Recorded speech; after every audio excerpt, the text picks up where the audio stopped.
Sí, buenas tardes a todos y todas.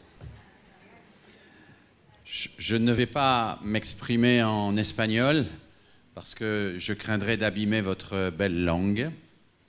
Mais je voudrais vous dire tout de suite à quel point je suis heureux d'être parmi vous aujourd'hui.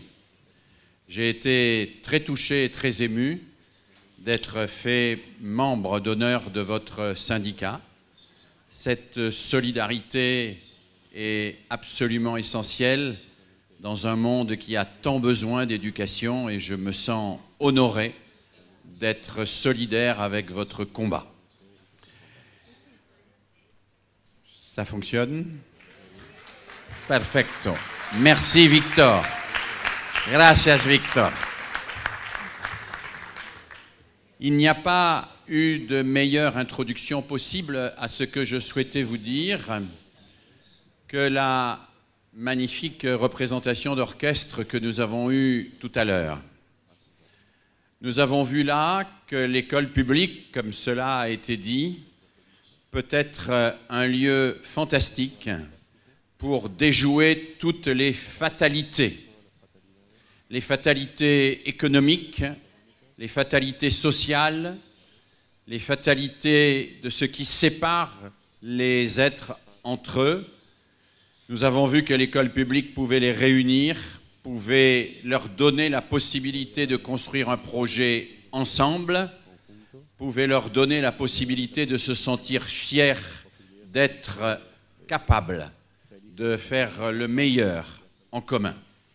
C'est la grandeur de l'école publique que d'être cela, que de résister contre toutes les formes de marchandisation. C'est la grandeur de l'école publique que d'être capable de ne pas céder à l'individualisme et au libéralisme pour montrer que la solidarité et l'éducation peuvent préparer l'avenir bien mieux que le commerce et la marchandise. Alors, je voudrais vous dire quelques mots sur le sujet qui m'a été proposé, pédagogie et politique.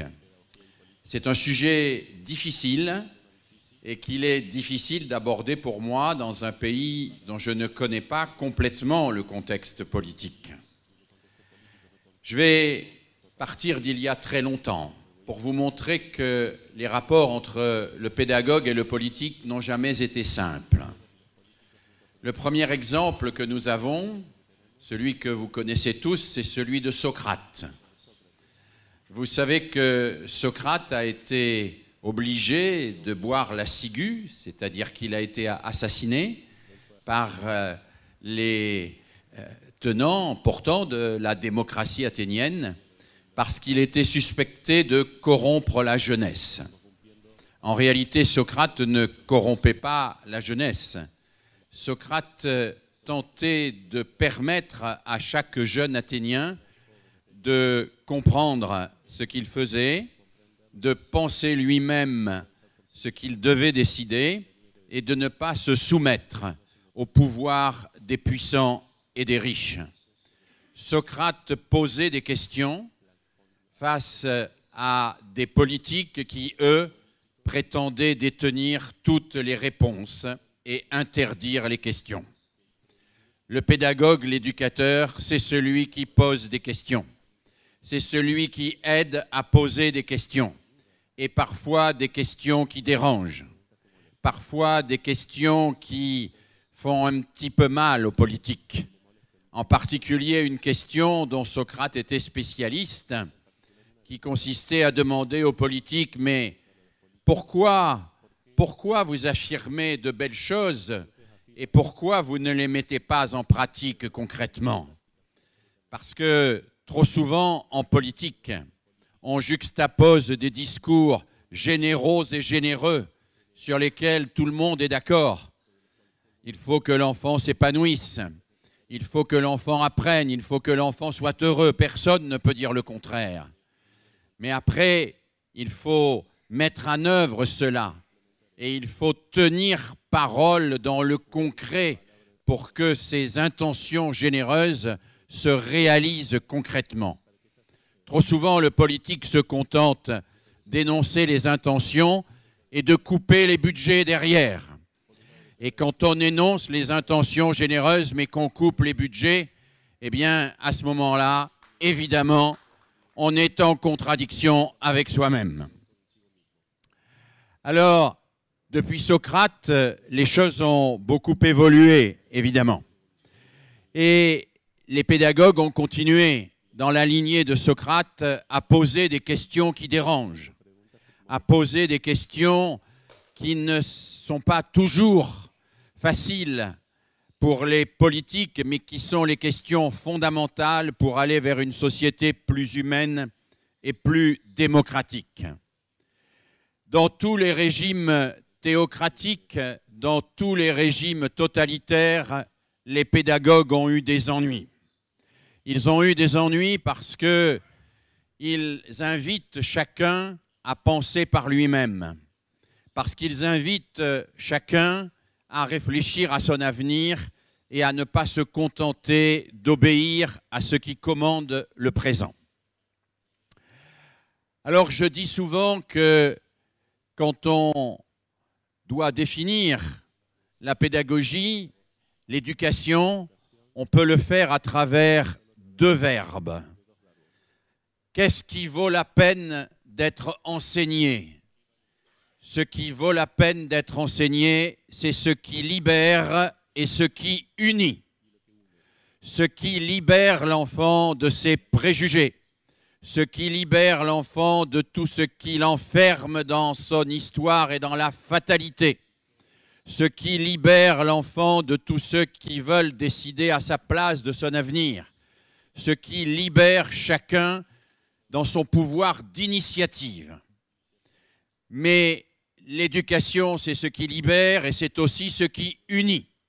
C'est ce qui permet à tous les enfants de se sentir solidaires, de se sentir appartenir à une collectivité où, ensemble, ils peuvent construire, non pas séparément, mais conjointement, un monde meilleur.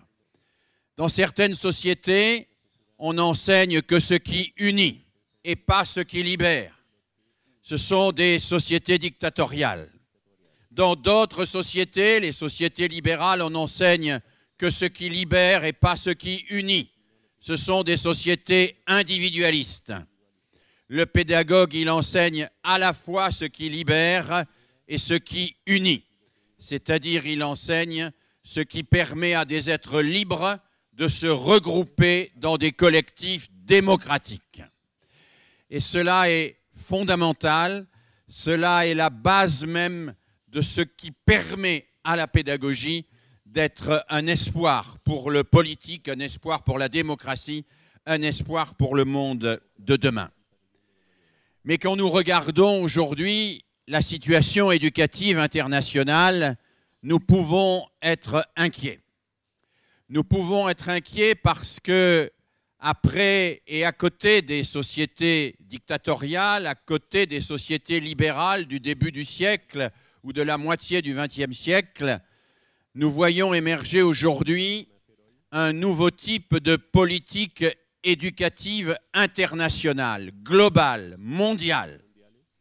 Nous voyons émerger un type de politique éducative qui s'appuie exclusivement pour prendre les décisions sur des comparaisons internationales, sur des résultats d'évaluation chiffrés qui n'évaluent que ce qui est quantifiable, qui n'évaluent jamais ce qui est l'essentiel dans l'éducation, c'est-à-dire la formation à la citoyenneté.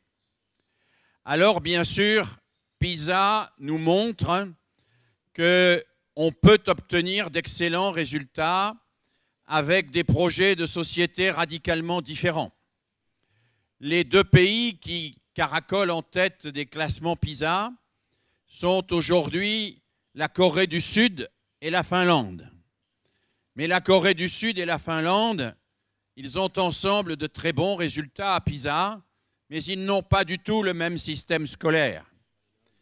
En Corée du Sud, le système scolaire est un système où les enfants sont entraînés à passer des tests tout le temps. En Corée du Sud, le système scolaire est un système de concurrence permanente. En Corée du Sud, le système scolaire est un système dans lequel l'école est redoublée en permanence par des cours particuliers que payent les parents. En Corée du Sud, nous avons une école qui est une école où chacun est contre les autres et non pas avec les autres. En Finlande, au contraire, ça n'est pas parfait. Nous avons un système éducatif qui est fondé sur la solidarité, sur l'entraide entre les élèves, sur l'entraide entre les différents âges d'élèves. Nous avons un système éducatif qui est fondé sur le travail en équipe des enseignants et où les élèves ne sont pas préparés de manière forcenée à des tests standardisés. Alors cela nous donne un espoir. Cela nous montre quelque chose qu'il nous faut dire aux politiques, c'est que si nous voulons de bons résultats scolaires, il n'y a pas qu'une seule manière de les obtenir. Il nous faut choisir notre projet de société. Et quand nous choisissons notre projet de société, quand nous choisissons de privilégier la solidarité plutôt que la concurrence, nous n'allons pas nécessairement rétrograder dans les classements internationaux. Nous allons changer simplement la perspective dans laquelle nos élèves apprennent. Ils n'apprendront plus contre les autres pour devenir meilleurs que les autres, mais ils apprendront avec les autres pour devenir meilleurs qu'eux-mêmes. Alors je vois arriver sur nos pays une politique qui déciderait à la place des enseignants des pratiques qui seraient les bonnes. Je vois arriver une politique qui validerait scientifiquement les bonnes pratiques que vous n'auriez qu'à mettre en œuvre, vous, comme des ouvriers dans vos classes. Et je vois monter ainsi la prolétarisation des enseignants. Vous savez, qu'est-ce que c'est que la prolétarisation? Karl Marx n'a jamais dit que les ouvriers étaient des prolétaires. Il a dit que les ouvriers avaient été prolétarisés par la machine. C'est-à-dire qu'à un moment, les ouvriers ont été mis au service de la machine et ça n'était plus la machine qui était au service des ouvriers. Eh bien, la crainte que j'ai aujourd'hui, c'est que les enseignants soient prolétarisés. C'est-à-dire qu'ils soient mis au service d'une technocratie qui leur impose d'utiliser des méthodes qu'ils n'ont pas inventées, pour lesquelles ils n'ont pas eu la formation nécessaire, qui sont des méthodes qui sont considérées comme des méthodes miracles parce qu'elles ont été élaborées à Singapour ou ailleurs, et à partir de là, que vous soyez des ouvriers, des manœuvres, que vous soyez réduits à obéir à une technocratie éducative internationale qui décidera à votre place et à la place des citoyens de ce que l'école doit former pour nos enfants. Je crois qu'il y a là aujourd'hui un véritable danger. Ce danger, il est aussi lié à l'illusion qu'il y aurait une pédagogie scientifique. Je dois dire, et je le dis devant mes collègues universitaires, que la recherche doit être scientifique, mais que la pratique ne peut pas être scientifique. La pratique ne doit pas être scientifique.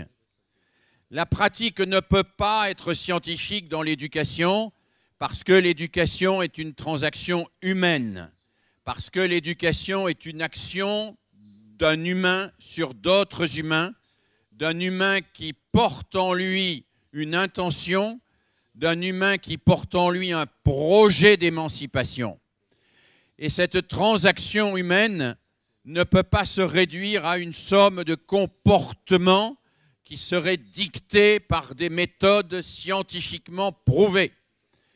Vous avez à exercer au quotidien votre jugement. Vous avez à décider en permanence de ce qui va être nécessaire pour vos élèves. Et on ne peut pas décider à votre place parce qu'il n'y a pas deux élèves qui se ressemblent, qu'il n'y a pas deux classes qui se ressemblent et que face à une classe, il n'y a qu'un enseignant qui peut exercer son jugement de manière lucide pour donner ce qu'il y a de meilleur aux élèves qu'il a devant lui. La pratique ne peut pas être scientifique, mais non seulement elle ne peut pas être scientifique, mais elle ne doit pas être scientifique, la pratique. Une pratique de l'éducation qui serait scientifique serait une pratique du dressage. Ce serait une pratique non pas qui suscite la liberté, mais qui organise des conditionnements. Ce serait une pratique behavioriste, ce serait une pratique pavlovienne, ce serait une pratique qui fabrique des robots et non pas qui forme des humains. Alors oui, nous sommes aujourd'hui devant un danger. Ce danger, c'est celui d'une politique internationale qui ferait de l'école une machine à préparer des tests pour comparer les élèves, pour comparer les professeurs, pour comparer les écoles, pour comparer les pays, pour comparer les continents. Face à cela, vous pouvez résister. Nous pouvons résister. Vous avez déjà résisté. L'orchestre que nous avons vu tout à l'heure, c'est une marque de résistance. C'est une marque de résistance face à une situation que nous ne pouvons pas accepter pour l'éducation. C'est la marque que nous avons une mission qui est celle de préparer l'avenir et non pas celle de formater des humains pour qu'ils entrent dans une société de la concurrence, dans une société qui est une société où la solidarité n'est pas à l'ordre du jour. Alors je sais que les enseignants sont parfois désemparés, ils sont parfois même désespérés. Ils ont le sentiment d'être à contre-courant par rapport à la société. Ils ont le sentiment que la société va dans un sens et qu'eux doivent aller dans un autre. Ils ont le sentiment que dans la société, on demande aux enfants de céder à leurs caprices, alors qu'eux demandent aux enfants de réfléchir avant d'agir. Ils ont le sentiment que dans la société, c'est le confort des adultes qui l'emporte sur l'exigence et le devoir d'éducation des enfants. Ils ont le sentiment que dans la société, c'est l'enfant comme cible publicitaire qui est importante, comme consommateur, comme pratiquant de nouvelles technologies dont il va devenir l'esclave. Et ils ont le sentiment qu'ils sont seuls face à une sorte de machine de la société qui voudrait transformer les enfants en petits individus qui rivalisent sans cesse les uns avec les autres, qui sont sans cesse dans une concurrence et qui ne s'entraident jamais ou très peu. Alors je comprends qu'ils aient parfois, les enseignants, le sentiment d'être abandonnés. Nous disons en France qu'ils ont parfois le sentiment de devoir vider l'océan avec une petite cuillère. Vider l'océan avec une petite cuillère, c'est difficile, c'est compliqué, c'est long. Et parfois, on peut se dire que l'on n'y arrivera pas. Mais en matière d'éducation, on n'a jamais le droit de désespérer. Parce que les enfants sont là. Et qu'ils sont là pour nous appeler à nous relever, à relever la tête. Qu'ils sont là pour nous dire... Oui, vous préparez notre avenir. Oui, c'est notre avenir qui importe et pas la dictature du présent. Je dis parfois que l'école doit avoir une fonction thermostatique dans la société. Une fonction thermostatique, c'est comme un thermostat. Vous savez, le thermostat, c'est ce qui mesure la température. Quand il fait très froid, le thermostat met le chauffage. Quand il fait chaud, le thermostat fait démarrer la climatisation. Eh bien, l'éducation, l'école, elle doit servir de thermostat. Dans une société individualiste, l'école doit créer du collectif. Dans une société de l'immédiateté, l'école doit permettre l'émergence de la pensée. Dans une société de la concurrence, l'école doit être ce qui construit de la solidarité. Dans une société où l'on suspecte toujours l'autre de vouloir nous dominer, l'école doit promouvoir l'entraide entre les enfants en permanence. L'école, elle a ce pouvoir dans la société de rétablir les équilibres. Et c'est un pouvoir considérable que vous avez dans votre classe.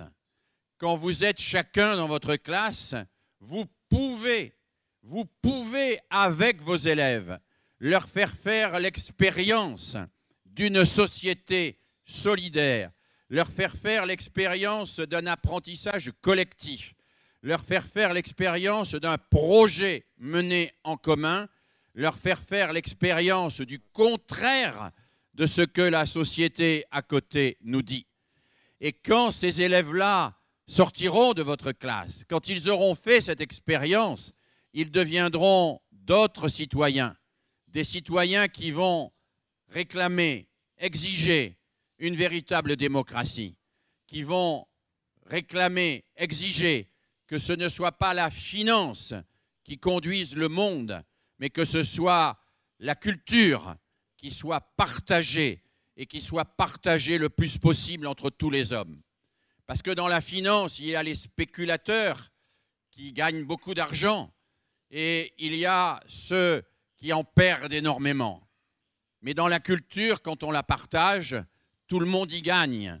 Tout le monde peut partager la culture, la fête de la culture, comme nous avons partagé tout à l'heure les tangos que nous ont chantés et interprétés cet orchestre et cette chanteuse.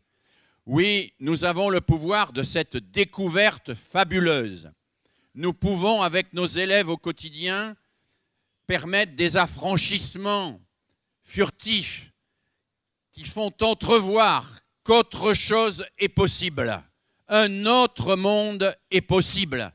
Et quand nos élèves auront compris, parce que nous aurons travaillé avec eux dans la classe, autrement, qu'un autre monde est possible, alors nous pourrons leur laisser le monde en espérant qu'ils le rendront meilleur. Voilà ce que je voulais vous dire en introduction.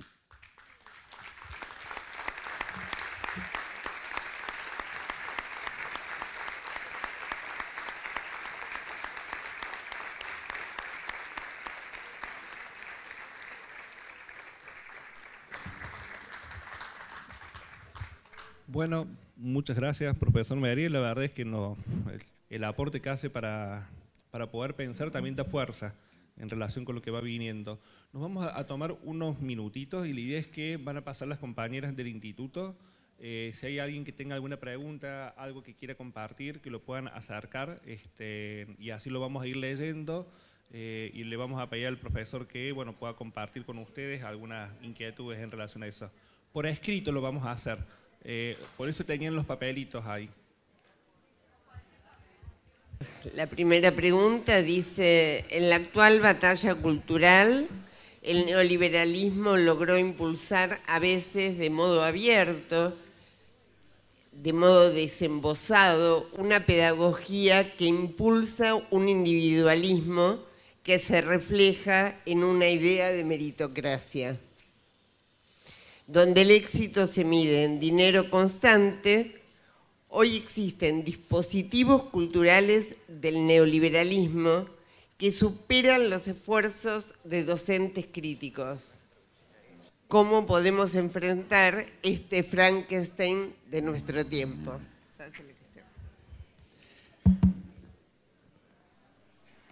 Je voudrais d'abord faire une petite remarque sur la notion de méritocratie, parce que trop souvent, le mot de méritocratie est dévoyé et le mot de mérite est dévoyé. Le mérite, nous ne pouvons pas le critiquer, le mérite, c'est évidemment quelque chose d'important. Mais à condition de reconnaître qu'il y a diverses formes de mérite et qu'il n'y a pas une hiérarchie des mérites. Une chose très importante est de dire que quelqu'un qui va jusqu'au bout de son travail, qu'il soit menuisier ou qu'il soit ingénieur, a le même mérite. Et que ce n'est pas parce qu'on est ingénieur qu'on a plus de mérite que quand on est ouvrier ou que quand on est paysan. Le mérite, c'est le fait de bien faire son travail.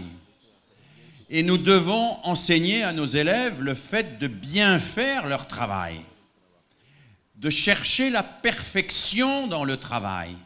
Mais nous devons aussi leur enseigner que la perfection peut être atteinte dans tous les domaines, que la perfection, ce n'est pas simplement dans la politique, ce n'est pas simplement dans l'économie, c'est aussi dans la culture, c'est aussi dans l'artisanat, c'est aussi dans le travail quotidien que font chacune et chacun d'entre eux, dans leur famille, dans leur quartier. Le mérite, bien sûr que c'est une bonne chose. Ce qui est une mauvaise chose, c'est de considérer qu'il y a des vrais méritants, qui sont ceux qui ont des postes de responsabilité ou qui ont fait des études abstraites, et que les autres sont moins méritants parce qu'ils n'ont pas fait de telles études. Mais s'ils ont fait leur travail avec conviction, s'ils ont cherché la perfection dans ce qu'ils font, alors ils auront contribué à leur place à construire une société meilleure. Chacun peut avoir ce mérite-là. Et il nous faut revendiquer le mérite, mais il ne faut pas accepter la méritocratie qu'on nous impose.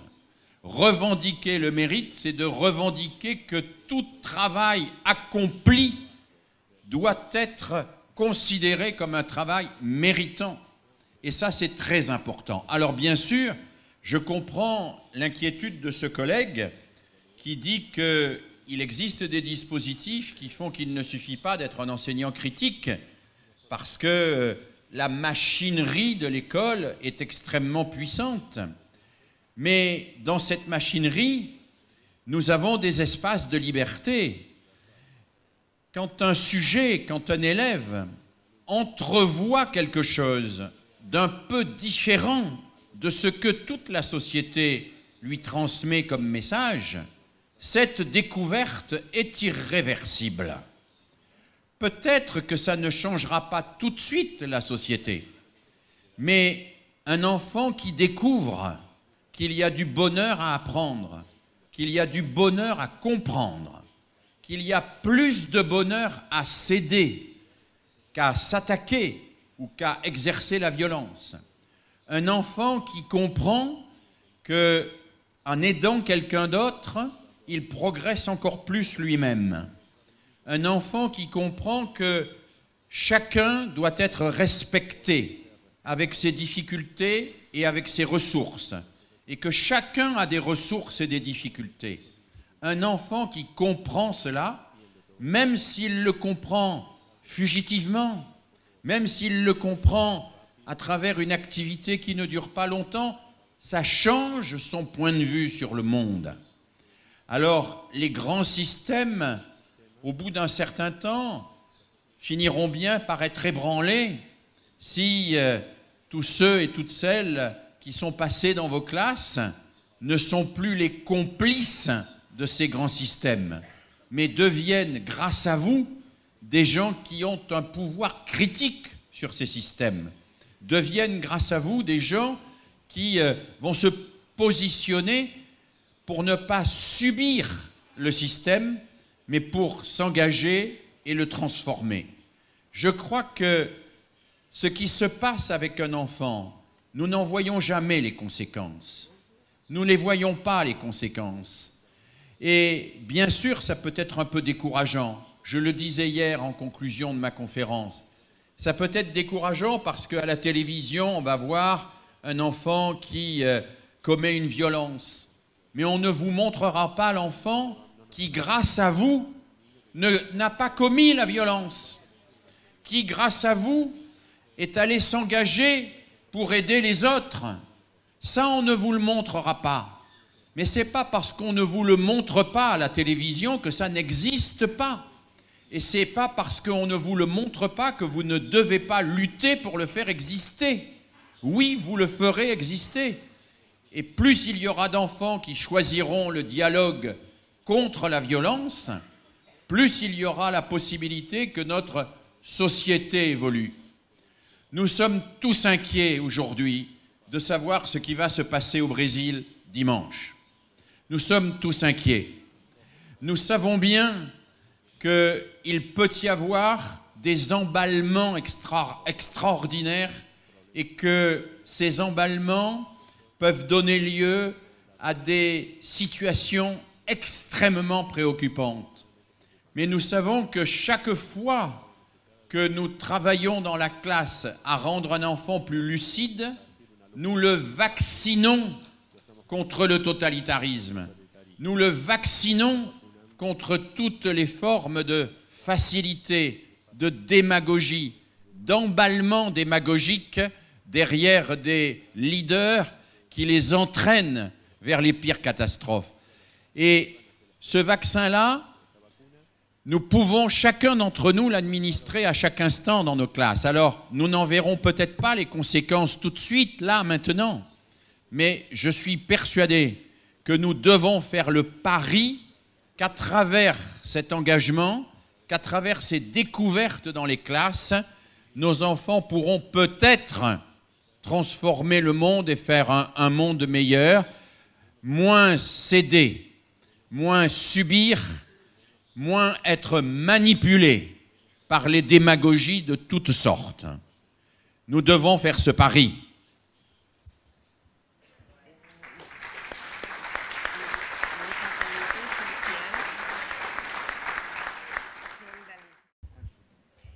La pregunta que va a responder Philippe es de un colega que dice: las fatalidades sociales actuales entraron con fuerza en las escuelas.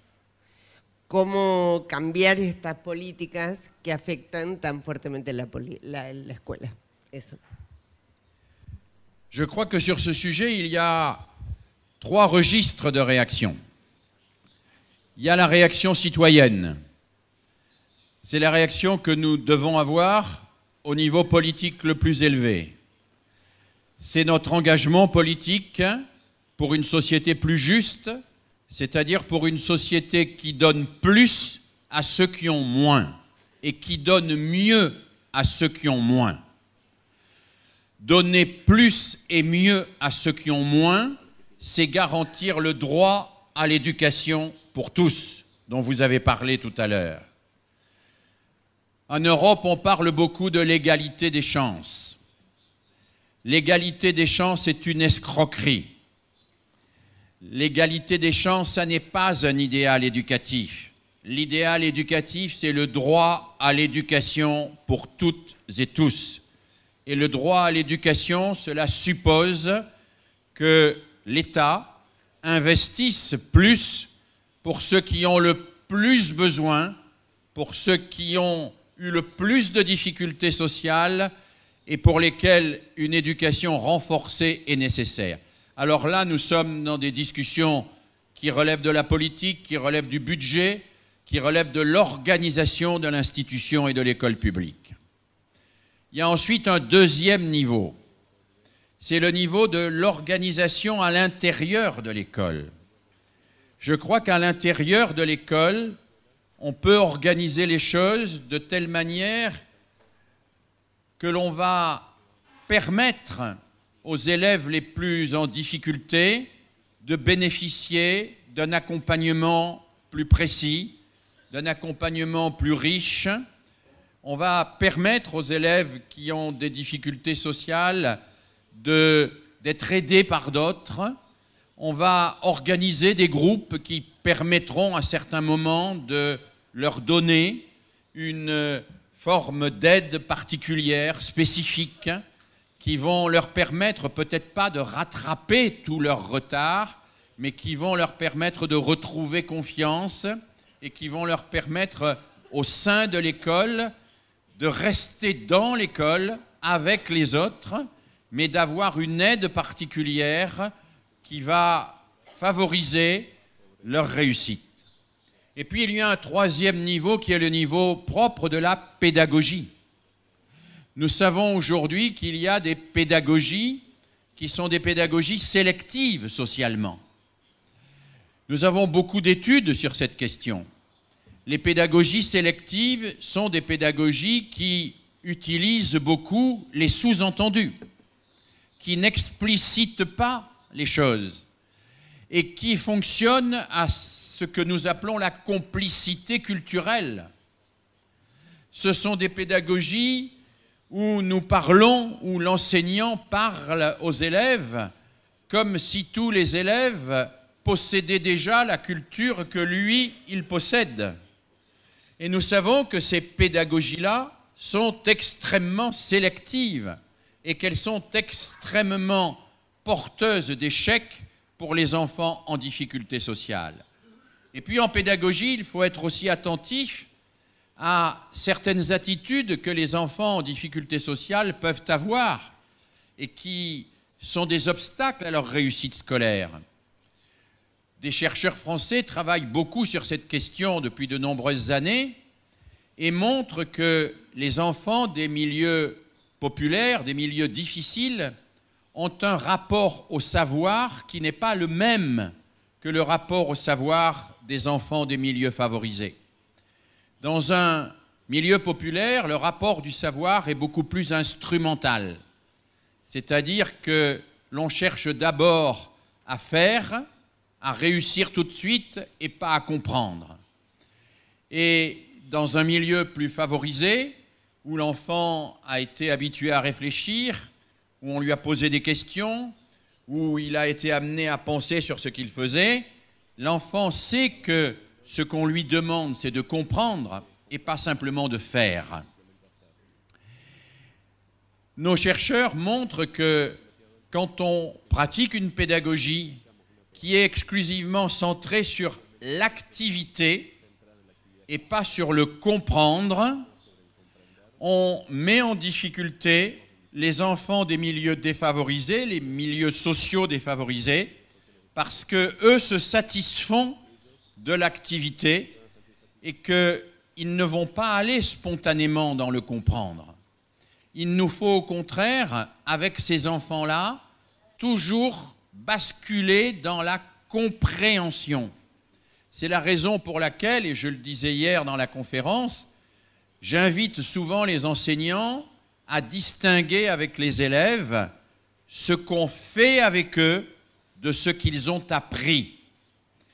Et je propose aux enseignants que chaque élève ait une sorte de livret, de carnet de découverte où il puisse noter ce qu'il a appris chaque jour, à chaque occasion, dans chaque séquence d'apprentissage. Les enfants des milieux populaires, ils ont besoin de cela parce qu'ils ont besoin d'avoir un rapport au savoir scolaire qui soit un rapport à la compréhension de ce qu'ils doivent s'approprier et non pas simplement un rapport qui peut leur permettre de faire le travail à l'économie en le copiant sur quelqu'un d'autre ou en le faisant par divination. Donc vous voyez, il y a évidemment de grandes inégalités sociales à l'école. Il y a le niveau politique, budgétaire, organisationnel. Et il faut se battre en tant que citoyen à ce niveau-là, et le syndicat se bat à ce niveau-là. Il y a le niveau de l'école, de l'établissement, où l'équipe des enseignants peut ensemble chercher des moyens pour organiser la vie de telle façon à aider plus particulièrement les élèves en difficulté sociale. Et on a vu à travers l'orchestre qu'il y avait des beaux moyens pour cela.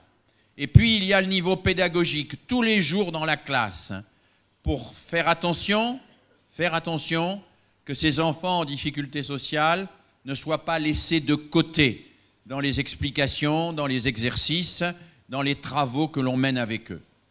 Alors on ne renversera pas la fatalité sociale que par l'école.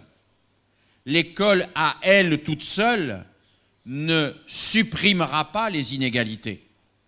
Bien sûr que c'est le politique, l'économique, le social qui vont travailler à supprimer les inégalités. Mais l'école peut quelque chose contre les inégalités.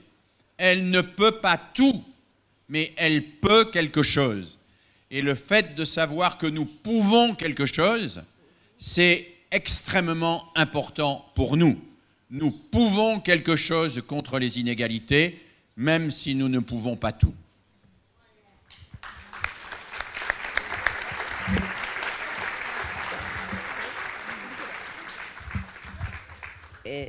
Dos cosas. La primera es que nosotros tenemos en Argentina sindicatos que no solo se ocupan del primer nivel, ¿no?, sino que se ocupan también de lo que pasa en la escuela y de lo que pasa en la pedagogía y en el aula. En una investigación, research, que hicimos comparada en América Latina, no pasa lo mismo dans tout le pays de l'Amérique latine, ¿no? O sea, la Argentina, una investigación comparada en distintos sindicatos de América Latina, hay sindicatos que uno habla con el secretario general y podría estar hablando con el secretario general de un sindicato metalúrgico. Las vacaciones y demás se cuentan de ese modo. En Argentina hay una reflexión pedagógica particular de los sindicatos y eso hace que hoy sean un actor político central del debate, no solo en términos presupuestarios, sino también en la defensa de la escuela pública, ¿no? Hay varias preguntas de cuestión que preguntan qué hacer con los maestros, las maestras, los profesores que acuerdan con este discurso hegemónico, ¿no? ¿Qué hacer? Son las preguntas. Aprovecho y la complemento con otra pregunta que me parece que puede permitir dialogar con esto que planteaba Alejandra, que plantea lo siguiente: renunciar al carácter científico de la práctica en la escuela, ¿no sería precisamente garantizar que solo algunos tengan el poder del conocimiento y con ello una práctica carente de una perspectiva de liberación? Je vais commencer par la deuxième question. Bien évidemment, je suis moi-même un chercheur et je me revendique scientifique dans ma recherche. Je crois que l'éducation a besoin de la science. Elle a besoin de la recherche scientifique. Elle a besoin de la recherche en psychologie, elle a besoin de la recherche en sociologie, elle a besoin de la recherche en didactique, elle a besoin de la recherche en neurosciences, elle a besoin de la recherche dans tous les domaines. Mais les données scientifiques ne nous disent pas quel type d'homme et de société nous voulons promouvoir. Ce sont des éléments qui nous informent sur les moyens que nous pouvons utiliser, pas sur le but vers lequel nous allons aller. Le but, il n'est pas scientifique. La science ne nous donne aucun but. Elle ne nous donne que des moyens. Et ces moyens, il nous faut les mettre au service d'un but, au service d'une idée. Nous pouvons utiliser les neurosciences, nous pouvons utiliser la psychologie cognitive au service d'une école de la concurrence acharnée. Mais nous pouvons utiliser aussi des connaissances qui nous sont proposées par la psychosociologie, par la psychologie cognitive, au service d'une école de la coopération. Donc je ne suis pas du tout hostile à la science. Je crois qu'il faut produire des savoirs scientifiques. Nous avons besoin de savoirs scientifiques, de nombreux savoirs scientifiques.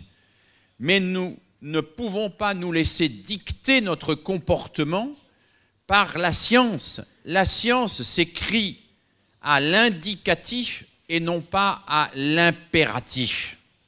Je ne sais pas si cette distinction de mode se comprend en espagnol. Oui. La science nous dit ce qui est, elle ne nous dit pas ce qui doit être.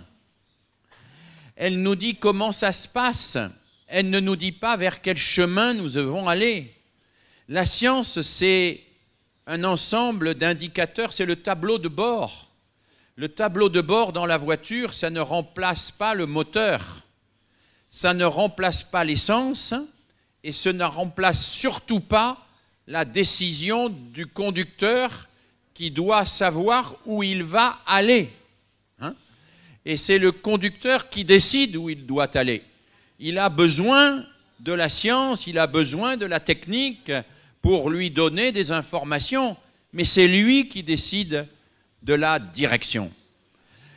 Et toute l'histoire de la pédagogie nous montre qu'on peut choisir dans les sciences des appuis en fonction du but que l'on se donne.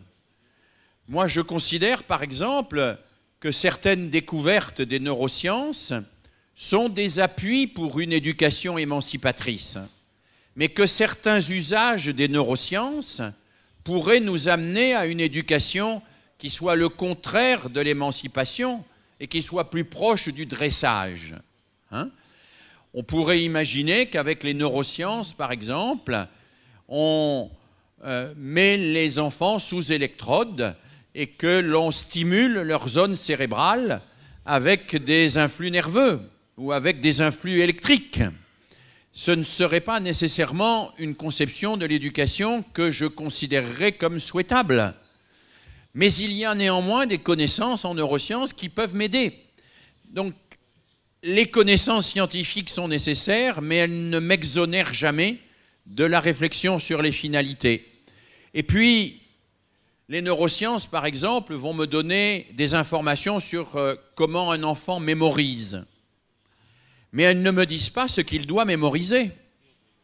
Elles ne me disent pas s'il vaut mieux qu'il mémorise un poème, s'il vaut mieux qu'il mémorise une carte de géographie, s'il vaut mieux qu'il mémorise les sourates du Coran, ou s'il vaut mieux qu'il mémorise la liste des autobus de Cordoba. Les objets de culture que nous transmettons à nos enfants, ça n'est pas la science qui les décide. C'est nous qui décidons de ce que les enfants doivent apprendre. Et c'est nous qui décidons si la méthode avec laquelle ils l'apprennent est une méthode qui les libère, qui leur permettra de devenir plus autonomes, ou si c'est une méthode qui est une méthode répétitive, qui ne leur permet aucun transfert de connaissances à l'extérieur de la classe. Alors la question sur les collègues qui sont en accord avec une sorte d'idéologie néolibérale de la concurrence généralisée, c'est une question difficile. C'est une question difficile. Je pense qu'il faut d'abord chercher à parler avec eux, à les convaincre, et que c'est un travail de conviction que fait aussi évidemment le syndicat.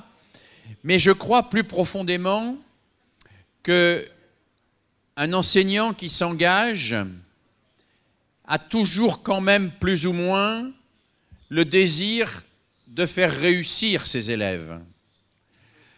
Il est toujours quand même mu par la volonté de promouvoir ses élèves et que si on l'aide à découvrir ce qui peut faire grandir ses élèves en humanité, je crois qu'il comprendra que c'est ça qui est important. C'est ça qui est important.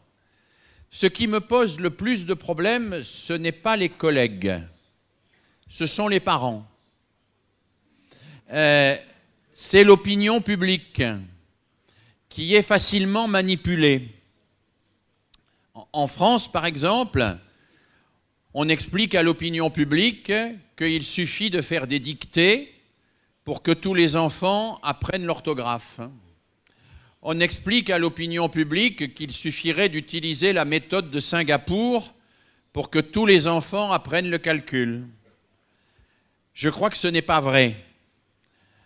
D'abord parce que quand on parle des dictées, on n'explique jamais de quelle dictée il s'agit. On peut faire des dictées non préparées, des dictées préparées, on peut faire des dictées qui sont faites par les élèves eux-mêmes, on peut faire des dictées qu'on appelle des dictées muettes, où l'élève se dicte lui-même un texte qu'il a appris par cœur. On peut faire des dictées coopératives, on peut faire des dictées en utilisant le dictionnaire, d'autres dictées sans utiliser le dictionnaire. Il y a une multitude de dictées. Mais les parents, ils ne rentrent pas dans cette distinction-là. Ils sont simplement rassurés parce qu'on leur dit « on va faire des dictées ». Et on leur dit « la science l'a montré ». On leur explique que ce qu'il y a de plus moderne est en accord avec ce qu'il y a de plus conservateur. Et ça, c'est formidable. C'est formidable parce que ça rassure tout le monde. La modernité et le conservatisme réconciliés, et tout le monde semble content, tout le monde est content parce qu'à la fois, on a respecté ce que nous, on a fait quand on était petit, et forcément, c'était mieux puisqu'on était plus jeune, hein, et on fait ce que nous propose hein, la science. La méthode de Singapour, par exemple, qui bénéficie d'une sorte de grand succès en France, c'est une méthode dont les fondements pédagogiques ne sont pas en soi mauvais. C'est la découverte, c'est le passage du concret à l'abstrait, c'est le tâtonnement. Ce sont des choses que l'on trouve dans beaucoup de pédagogies actives, ici comme en Europe. Simplement, la méthode de Singapour a été utilisée par des éditeurs commerciaux qui en ont fait un moyen de gagner beaucoup d'argent. Et qui en ont fait un moyen de gagner beaucoup d'argent, très souvent en utilisant d'ailleurs des traductions qui sont discutables. Nous avons étudié les traductions de la méthode de Singapour dans les différents pays et nous avons observé que les éditeurs qui ont traduit cette méthode ont fait en sorte de l'adapter aux prescriptions officielles du pays en question. Et qu'il y a là un travail même de déformation objective. Et puis, il y a des discussions dans la méthode de Singapour. Par exemple, il y a tout un débat sur le comptage et le numérotage. Dans la méthode de Singapour, on compte, et le chiffre 5, par exemple, c'est ce qu'on appelle la comptine numérique. On compte 1, 2, 3, 4, 5, 6, 7, 8, et on fait réciter la comptine numérique aux enfants. Or, beaucoup de mathématiciens et de chercheurs en didactique des mathématiques pensent que pour comprendre le chiffre 5, il ne faut pas simplement savoir qu'il est entre 4 et 6, il faut savoir qu'il est aussi 3 plus 2. Parce que la compréhension du chiffre n'est pas simplement la compréhension de sa place dans une série, c'est la compréhension de sa possibilité d'être décomposé lui-même et d'être le combiné de plusieurs chiffres extérieurs à lui. Alors, on peut discuter de tout ça. Les chercheurs didacticiens en France, mathématiciens français, disent que la méthode de Singapour donne trop d'importance à la comptine numérique et insuffisamment d'importance à la décomposition du nombre. Je ne suis pas un chercheur en didactique des mathématiques, mais j'écoute ce qu'ils me disent et j'observe que, en fait, la méthode de Singapour, c'est une sorte de méthode miracle, c'est une sorte de magie. Ça fonctionne comme la magie. Ça fonctionne comme une magie. On a trouvé la méthode magique. Et la méthode magique va résoudre tous les problèmes. Et puis en plus, on parle de la méthode de Singapour sans parler de Singapour, sans parler de la vie à Singapour, sans parler du système politique de Singapour. sans parler de la conception de l'enfant à Singapour, sans parler de ce que la société à Singapour veut faire de ses enfants, sans parler de la culture locale. Et on décontextualise cette méthode en lui donnant une forme de... un pouvoir magique qui rassure les gens et qui fait que l'opinion publique a le sentiment que les enseignants ne font pas vraiment leur travail parce qu'ils auraient à leur disposition des méthodes magiques qu'ils n'utilisent pas. Et je pense que là, nous avons un énorme travail à faire. C'est un travail d'explication auprès des parents. Les enseignants doivent résister à la pression des médias en expliquant aux parents ce que je viens de dire. C'est-à-dire, vous devez travailler avec les parents pour que les parents comprennent les enjeux de cela, pour que les parents ne restent pas sur des idées fausses, pour que les parents ne restent pas sur des représentations qui sont des représentations absurdes ou magiques de l'apprentissage. Dans ma carrière, il y a une expérience que j'ai faite et qui a été extrêmement riche, qui consistait à accueillir les parents dans la classe régulièrement par tout petit groupe. Ils venaient quand ils pouvaient, par groupe de 2 ou 3, pour voir travailler l'enseignant. Et après, ils discutaient avec l'enseignant de ce qu'ils avaient vu. Je ne dis pas que c'est une méthode magique, mais je dis que des petites actions comme ça permettent de faire comprendre aux parents qu'est-ce que c'est que le travail pédagogique et enlèvent à un certain nombre de manipulateurs commerciaux et politiques la possibilité d'utiliser l'opinion publique dans des schémas simplificateurs. Et là, nous avons du pouvoir, parce que les parents, nous les voyons dans les écoles, parce que nous pouvons les rencontrer, nous pouvons leur expliquer, nous pouvons leur montrer comment nous travaillons. Et je pense que, en tout cas chez nous en France, nous ne le faisons pas assez, cela. Et comme nous ne le faisons pas assez, eh bien les parents, ils sont attentifs à toutes ces sirènes de l'opinion publique qui leur racontent un certain nombre de sottises, qui sont des sottises qui les font intervenir à la fois comme électeurs et comme parents d'une manière qui est très souvent contraire à nos ambitions pédagogiques.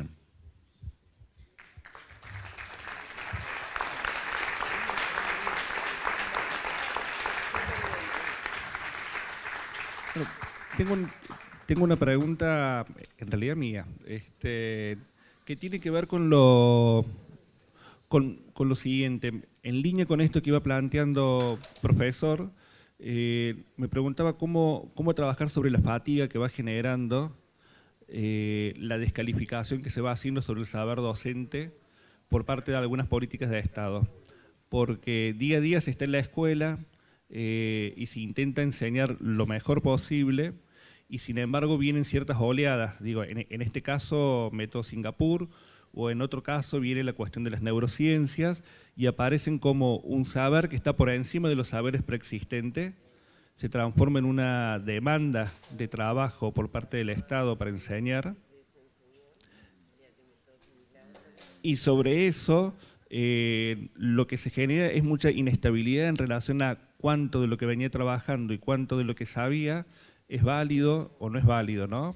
Y esa es una cuestión que impacta con mucha fuerza, por lo menos acá, en nuestro contexto, y me gustaría poder escuchar si tiene alguna reflexión, algo para poder compartir al respecto.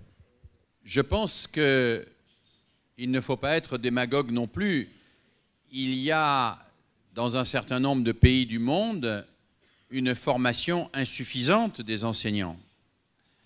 Et que la formation insuffisante, qu'elle soit initiale ou continue, eh bien, contribue à promouvoir les méthodes miracles dont nous parlions tout à l'heure. Mais nous avons à combattre pour que les enseignants soient plus accompagnés tout au long de leur carrière par la formation continue. La formation continue, c'est un combat essentiel pour les enseignants. C'est encore plus important que dans beaucoup d'autres métiers. Personne ne comprendrait qu'un médecin, à la sortie de ses études, ne se tienne pas au courant de tout ce qui a été élaboré ou de tout ce qui est élaboré comme recherche médicale. Eh bien, il faut que l'enseignant ait la même possibilité que le médecin et qu'il soit tout au long de sa carrière accompagné. Et je fais partie de ceux qui ont toujours cherché à relier les enseignants et les chercheurs, à relier les enseignants et les universitaires, à relier les enseignants avec les experts pour qu'ils puissent échanger le plus souvent entre eux. Non pas pour que l'expert dicte à l'enseignant son comportement, mais pour que l'expert aide l'enseignant à y voir plus clair, pour que l'expert aide l'enseignant à avoir un comportement plus professionnel, à avoir un comportement mieux éclairé, plus juste, à mieux gérer sa classe. Et je pense que le combat syndical, le combat politique, doit être très fort sur la formation continue. Doit être très fort sur la formation continue. Le droit à la formation continue des enseignants, c'est un droit essentiel. Le philosophe Gaston Bachelard disait « Celui qui ne continue pas d'apprendre est indigne d'enseigner. » Celui qui ne continue pas d'apprendre est indigne d'enseigner. Il a raison. L'enseignant, il doit en permanence continuer à apprendre, y compris pour continuer à comprendre qu'il est difficile d'apprendre, que c'est difficile d'apprendre et que l'apprentissage, ça n'est pas magique, ça ne se décrète pas. Ça ne se décrète pas. Il ne suffit pas de décréter que les élèves doivent être sages, que les élèves doivent être attentifs, que les élèves doivent apprendre. Ça, c'est la pensée magique. Il faut construire des situations pour que les élèves soient attentifs, pour que les élèves soient disciplinés, pour que les élèves travaillent. Et cela, ça doit être accompagné par une formation continue tout au long de la carrière. Surtout que les élèves changent énormément. Dans tous les pays du monde, nous voyons d'année en année les élèves changer considérablement. Moi-même, j'ai repris une classe de primaire il y a quelques années, alors que je n'avais pas enseigné dans l'école primaire depuis très longtemps.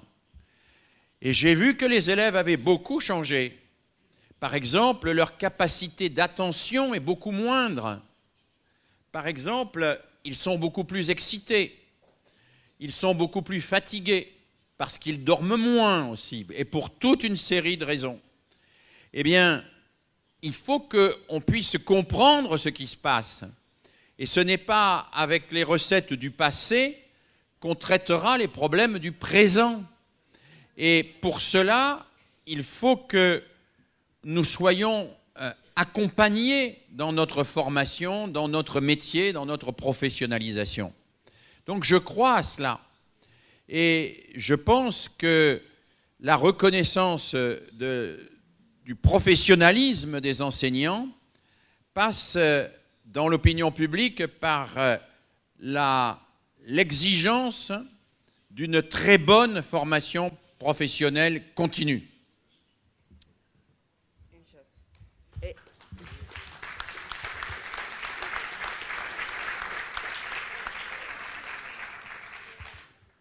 En Argentina, a diferencia de Francia y de otros países, hay una formación continua importante, sobre todo después del plan del PNFP, ¿no? El plan de formación permanente. Mais la formación continua sigue, los contenidos están tomados por secuencias didácticas iguales para todo el país que responden à PISA. Oui. Alors, la question que pose Alexandra est évidemment très importante. Si nous voulons obtenir d'excellents résultats dans PISA, il faut entraîner nos élèves à faire les tests PISA dès l'âge de 2 ans. Et on obtiendra de très bons résultats à PISA, c'est certain. La formation continue telle que je la propose, telle que, me semble-t-il, elle est nécessaire, c'est une réflexion, une formation réflexive sur la pratique et une réflexion sur les finalités de l'éducation, une réflexion sur la manière de permettre à nos élèves d'apprendre mieux, pas simplement ce qui permet de répondre au test PISA, mais ce qui permet à la fois de les libérer et de les unir. L'éducation, c'est ce qui libère et ce qui unit à la fois. Et c'est toujours à partir de ces 2 verbes qu'il faut penser la formation des enseignants, pas simplement à partir des tests standardisés de PISA. PISA ne mesure que ce qui est mesurable. Et il y a beaucoup de choses en éducation qui ne sont pas mesurables. Là, le culte du chiffre est quelque chose qui fait beaucoup de mal à l'éducation. Je dis souvent en français qu'il faut déchiffrer l'éducation. Déchiffrer, c'est-à-dire il faut sortir l'éducation du culte du chiffre. Le chiffre, c'est bien pour un certain nombre de domaines, mais dans l'éducation, il n'y a pas de chiffre. Je ne peux pas mettre un chiffre sur la liberté, je ne peux pas mettre un chiffre sur le bonheur, je ne peux pas mettre un chiffre sur la démocratie, je ne peux pas mettre un chiffre sur la capacité à faire un débat avec l'autre pour dépasser la violence. Et nous devons revendiquer une éducation qui ne soit pas entièrement pilotée par les chiffres, mais qui soit pilotée par les finalités, par les objectifs éducatifs que nous nous donnons. Déchiffrer l'éducation, libérer l'éducation de l'hégémonie du chiffre, ce serait évidemment quelque chose de très important. Ça ne veut pas dire que nous ne voulons pas être évalués, parce que, évidemment, on pourrait nous reprocher en disant « Vous ne voulez pas préparer PISA parce que vous ne voulez pas être évalué. Parce que vous êtes des mauvais professeurs et que vous ne voulez pas qu'on s'en aperçoive. » Non, nous acceptons d'être évalués, mais nous voulons être évalués sur des choses que nous-mêmes nous revendiquons et que nous partageons. Donc nous voulons être associés aux outils d'évaluation et à la confection des outils d'évaluation. Nous voulons que soit évalué dans un établissement, pas simplement le résultat à PISA, mais aussi est-ce qu'il y a des projets culturels? Est-ce qu'il y a moins de violence? Est-ce qu'il y a plus d'entraide entre élèves? Et nous voulons il faut que ces indicateurs-là soient présents dans l'évaluation. Donc nous avons un combat à mener pour que l'évaluation ne tienne pas compte que des indicateurs PISA, mais tienne compte d'éléments qui sont pour nous des éléments fondamentaux de notre projet éducatif. Nous pouvons par exemple demander que les élèves soient évalués en fonction de leur capacité à aider les autres. Ce serait une évaluation.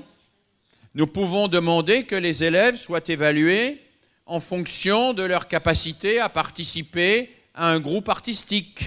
Ce serait une évaluation. Nous pouvons demander à être évalués en fonction de la capacité qu'ont les élèves à mener un débat serein sur un sujet difficile. Nous pouvons demander des évaluations de ce type et nous devons dire que nous voulons être évalués là-dessus aussi. L'évaluation, nous n'y échapperons pas. Elle est toujours là, l'évaluation. La seule chose que nous pouvons faire et que nous devons faire, c'est peser en tant que syndicat, peser en tant que citoyen, pour que les critères d'évaluation correspondent à notre mission. et qu'il ne soit pas réduit aux critères quantitatifs des comparaisons internationales. Voilà.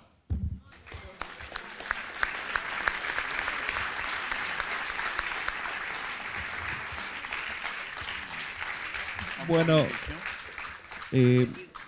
estaríamos ya con el tiempo, por ahí si quiere dejar alguna reflexión final y después tenemos preparada una última sorpresa. C'est très difficile de conclure. J'étais, je dois vous le dire, très inquiet en m'adressant à vous aujourd'hui parce que, comme je vous l'ai dit au début, je ne connais pas le détail de la situation en Argentine comme je connais la situation dans mon pays. Et sur la question politique, c'est toujours difficile quand on est un étranger d'intervenir. Mais la politique, ça n'est pas simplement la gestion des élections, c'est la réflexion sur le monde que nous voulons construire. Et c'est dans cela que j'ai compris le mot politique. Et le monde que nous voulons construire ensemble, et je crois l'avoir compris à travers ce que vous avez dit et à travers l'histoire de votre syndicat, c'est un monde de la solidarité, du travail en équipe, de l'entraide. C'est un monde dans lequel nous luttons contre toutes les formes d'individualisme. L'individualisme est là, à nos portes. L'individualisme est dans la rue, l'individualisme est même dans les familles. L'individualisme est dans l'économie, il est partout. Nous pouvons, contre cet individualisme, créer des petits collectifs. À la fin d'un de ses livres, le grand romancier italien qui s'appelle Italo Calvino, écrit que nous vivons aujourd'hui dans un enfer, mais qu'il y a deux manières de vivre dans l'enfer. La première manière, c'est de s'en accommoder et de fermer les yeux.